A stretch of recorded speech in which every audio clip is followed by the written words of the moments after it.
I sat quietly at the far end of the long mahogany table, my fingers loosely wrapped around a crystal wine glass. The soft clink of silverware and laughter echoed around the lavish dining hall, but to me, it all sounded like a dull hum, just background noise to a show I knew all too well. Nathan, my husband, raised his glass high, his voice booming over the chatter. "Well, here's to another month of— what should we call it, sweetheart? Creative unemployment?" he said with a smirk, locking eyes with me across the table. His friends, senior executives, dressed to perfection in tailored suits, burst into laughter, some nearly choking on their expensive scotch. Nathan leaned back in his chair, satisfied with his punchline. "Maybe you should apply as a receptionist somewhere, Isabella. A little desk job would suit you nicely." The men howled again, their mockery slicing through the room like cold steel. I lowered my eyes, hiding the flicker of a smile that tugged at my lips. Let them laugh. Let them think they held all the cards. They had no idea. My name is Isabella Hayes.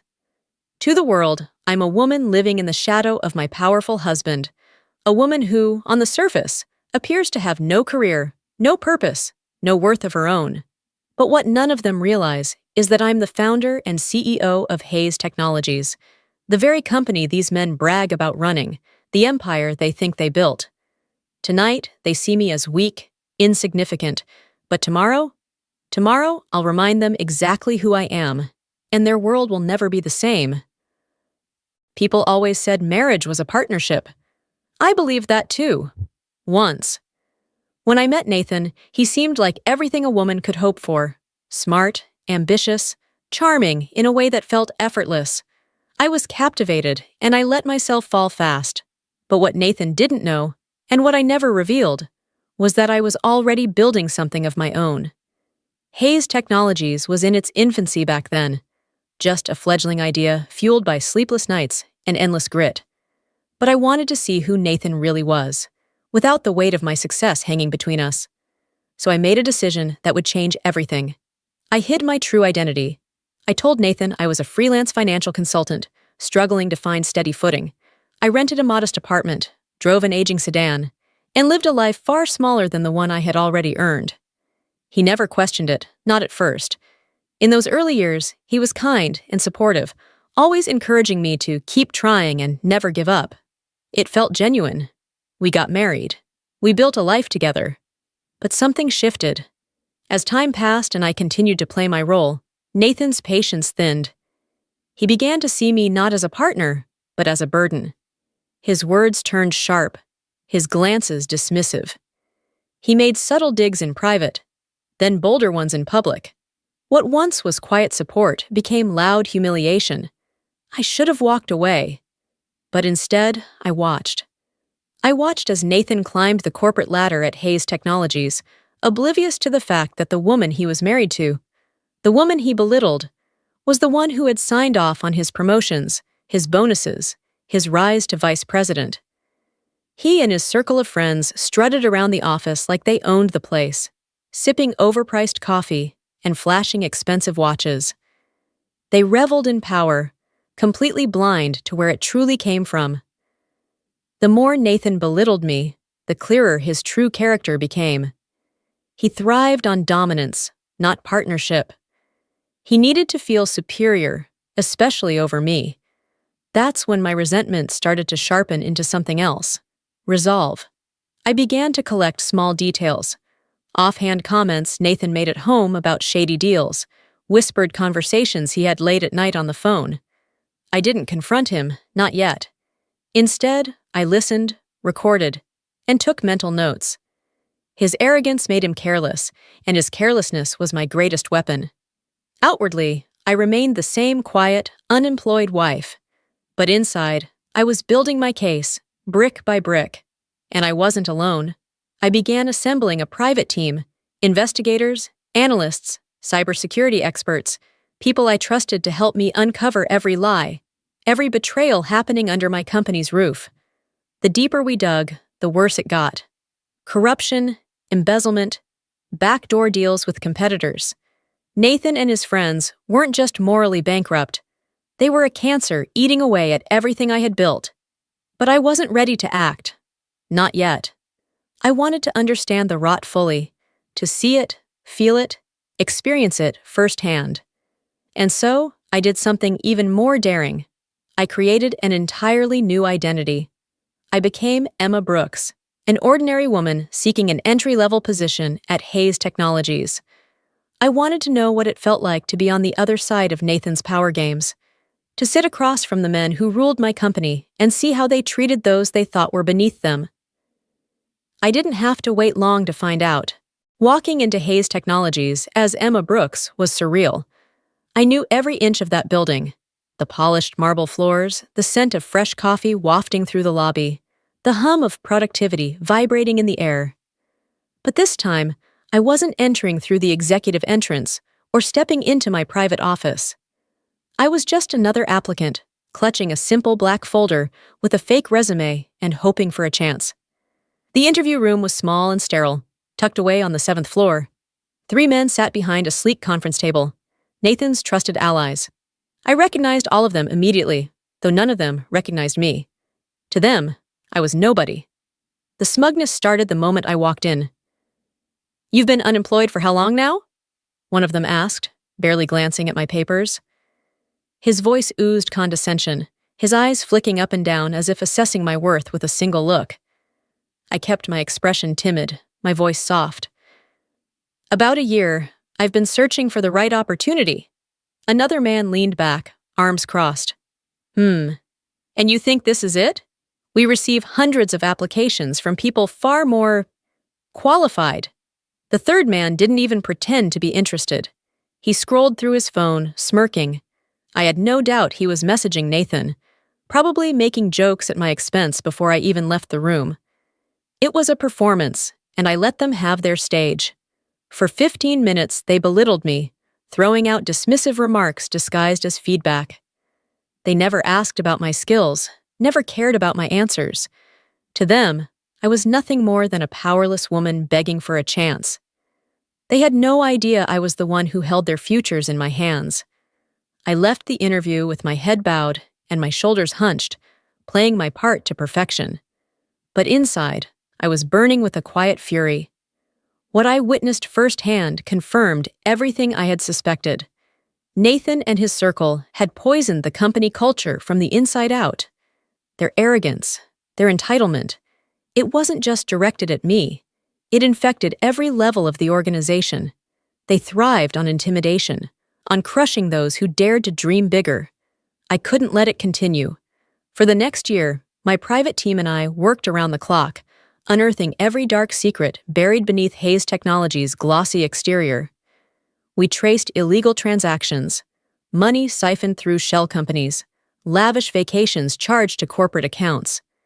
We intercepted emails, deals made with rival firms, confidential data leaked for personal gain.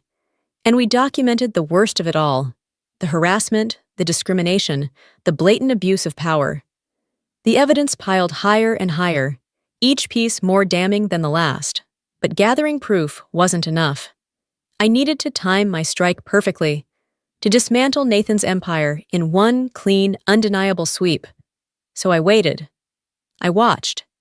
And every time Nathan came home, bragging about his latest win at work, every time he looked down on me like I was less than nothing, I bit my tongue and smiled. Because I knew.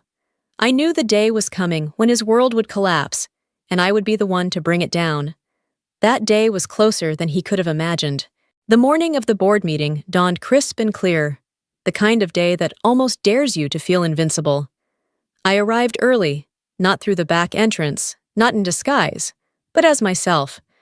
Isabella Hayes, founder and CEO of Hayes Technologies. For the first time in years, I let my presence fill the lobby, walking with my head high as employees scurried past, nodding politely without realizing who I really was. But soon, they would know. They all would. The boardroom was a cathedral of glass and steel, its walls lined with panoramic windows that framed the city skyline. At the center of it all was the long oak table where the company's fate had been decided time and time again, often without my voice in the room. But today, I was taking my seat at the head of the table. One by one, the executives filtered in, shuffling papers, making small talk, oblivious to what was coming. Nathan and his inner circle arrived last, laughing among themselves as if it were just another routine meeting. Nathan's eyes skimmed the room and then froze when he saw me. His smile faltered. He blinked, confused, as if trying to process why his unemployed wife was sitting where no one expected her to be. His voice wavered when he finally spoke. "Isabella? What are you doing here?" I smiled, calm and steady. "Sit down, Nathan. You're going to want to hear this." The room went quiet. Nathan glanced around, seeking clarity from his colleagues, but they were just as bewildered. Slowly, he and the others took their seats, shifting uncomfortably as tension thickened the air. I placed my hand on the thick folder in front of me, my voice razor-sharp. "Before we begin, I'd like to formally reintroduce myself. My name is Isabella Hayes, founder and CEO of Hayes Technologies." Gasps rippled across the room. Shock twisted Nathan's face into something almost unrecognizable. Fear, disbelief, rage all tangled together. The color drained from his cheeks. "No," he muttered, shaking his head. This has to be some kind of joke." "It's no joke," I replied, clicking a remote in my hand. The massive screen behind me flickered to life, and one by one, documents, emails, photos, and video recordings flashed across the display. Irrefutable proof of every corrupt deal, every stolen dollar, every violation of trust. The room sat frozen, eyes wide, jaws clenched, as their sins were laid bare for all to see. "For the past 2 years," I said evenly, "I've been gathering evidence of your misconduct. Every illegal transaction, every backdoor deal, every moment of harassment and abuse. You thought you were untouchable, but the only reason you got away with it for so long was because I allowed it." Nathan lurched forward, his fists clenched on the table. "You can't do this! I'm the vice president! I built this company!" "You built nothing," I cut him off, my tone ice cold. "I built this company. I hired you. I gave you everything. And now, I'm taking it all back." I reached for the stack of termination papers beside me, signing each one with deliberate precision. Then I slid them across the table toward Nathan and his cronies. "Effective immediately, you are all terminated." Silence. For a heartbeat, no one moved. Then Nathan shot up, his face burning with fury and humiliation. "You think you can just erase me? This is my company, too." Security guards appeared at the door, stepping inside quietly but firmly. I leaned back in my chair, my gaze locked onto Nathan's. "No, Nathan, this was never your company. It was mine. And now it's time for you to leave." One by one, they were escorted out, stripped of their titles, their power, their illusions. Nathan looked around desperately, hoping someone, anyone, would stand with him. But his allies had already turned away, their eyes downcast, their loyalties crumbling. I didn't bother watching them go. Instead, I sat still for a moment, breathing in the silence that followed their exit, a silence that felt cleaner, lighter, freer. Today, justice had been served, but my work was only beginning. In the days that followed, the air inside Hayes Technologies shifted, subtly at first, like the stirring of leaves before a storm. Whispers filled the hallways, rumors spread like wildfire. Everyone knew something monumental had happened, though few understood the full scale. But as the dust settled, one truth became clear: a new era had begun. I wasted no time. My first order of business was a complete audit of the company's leadership. Every executive who had enabled Nathan and his circle, whether through silence, complicity, or cowardice, was swiftly shown the door. I wasn't interested in preserving old alliances or sparing bruised egos. This was about restoring the integrity of the company I had poured my soul into building. But I didn't just purge, I rebuilt. I reached out to the people who had once made Hayes Technologies great, the employees who had been sidelined, silenced, or driven out by Nathan's toxic regime. I invited them back, offering not just jobs, but a chance to lead. One of them was Lisa Chen, a brilliant software engineer who had been forced out after refusing to play along with the boys' club culture. When I called her personally, There was a long pause on the other end of the line. "Are you sure you want me back?" she asked cautiously. "I don't just want you back," I told her. "I want you to lead." Seeing Lisa walk through the front doors again, head held high, was one of the most satisfying moments of my career. And she wasn't alone. Dozens of former employees returned, their eyes filled with cautious hope and quiet determination.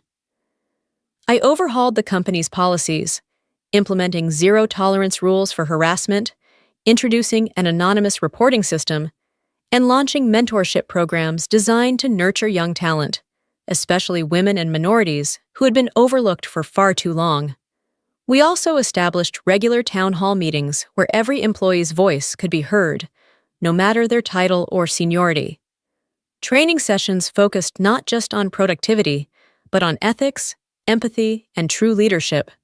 Slowly but surely, the culture of fear and intimidation that had poisoned us from within began to fade. The transformation was immediate. For the first time in years, smiles returned to people's faces. Meetings were no longer tense, dominated by egos and hidden agendas. Instead, there was collaboration, innovation, and, most importantly, a renewed sense of purpose. One moment stood out to me above all. A month after the leadership overhaul, I passed by the break room and saw Lisa and her new team brainstorming ideas for a groundbreaking AI project. Their faces were lit up with passion and creativity, so different from the weariness and caution I had seen just weeks earlier. That's when it hit me. Hayes Technologies was no longer just a company. It was a community, a family. And as I walked through those halls, hearing laughter and seeing teams huddled together, energized and united, I knew we had turned the page. Nathan and his cronies were gone, but their absence wasn't the victory. This was. It didn't take long for news of Nathan's downfall to ripple through the business world. The headlines were merciless. Financial news outlets dissected every detail of the scandal, and social media exploded with speculation and judgment. Nathan Hayes, once the golden boy of Hayes Technologies, had been publicly stripped of everything: his title, his reputation, his influence. Within a week, 3 of his closest allies filed for bankruptcy. Rumor had it their wives filed for divorce soon after. Nathan, who once commanded boardrooms and reveled in power, now found himself working as a sales associate at a small electronics store in the suburbs. Gone were the tailored suits and Rolex watches. In their place, a cheap polo shirt and a name tag pinned to his chest. I heard from an old friend who happened to walk into the store one day. She told me Nathan looked like a shadow of his former self. Thinner, eyes hollow, shoulders slumped. He barely made eye contact as he rang up customers, a man who once thought himself invincible, now reduced to a quiet, broken figure. People asked me if I felt satisfied, if seeing Nathan fall so far brought me the closure I had been craving. The truth? It didn't matter. I didn't rebuild Hayes Technologies for revenge. I did it to restore something far more important: justice, fairness, and hope for the people who deserved better. Yes, exposing Nathan and his circle had been necessary. But the real victory wasn't their downfall. It was everything that came after. 6 months later, I stood by my office window, looking out at the city lights that stretched endlessly toward the horizon. The building around me buzzed with life, teams collaborating late into the night, projects taking shape that would define the company's future. We had just signed a landmark deal with a leading European software firm, expanding our reach further than ever before. Our AI research team, led by Lisa, had developed a groundbreaking platform that was already drawing attention across the industry. The transformation was undeniable, financially, ethically, and culturally. But what stayed with me the most was simpler than any headline or stock report. It was the way employees now walked the halls, with their heads high, their eyes bright, their voices heard. Hayes Technologies had become more than a business again. It was a symbol, a reminder that no matter how deep corruption runs, there is always a way to fight back, to rebuild, to rise stronger. Sometimes, late at night, when the office quieted and I was alone with my thoughts, I would think back to the woman I had been when this all started, The one who sat at that dinner table, swallowing humiliation with a glass of wine, pretending to be small so others could feel big. I would remember the sting of Nathan's words, the dismissive looks, the laughter that haunted me long after the parties were over. But now, those memories felt distant, almost like watching a movie of someone else's life. Because the truth is, I had outgrown that version of myself. I had learned that true power isn't about crushing others or seeking vengeance. It's about lifting people up, creating something that lasts, and refusing to let anyone diminish your worth. I had turned my pain into purpose, and in doing so, I had not only reclaimed my company, I had reclaimed myself. As I stepped away from the window and joined my executive team in the boardroom to map out our next ambitious move, I realized something else. This was never just about me or Nathan. It was about every woman who's ever been told she wasn't enough. And we are more than enough. I was Isabella Hayes. And this was only the beginning.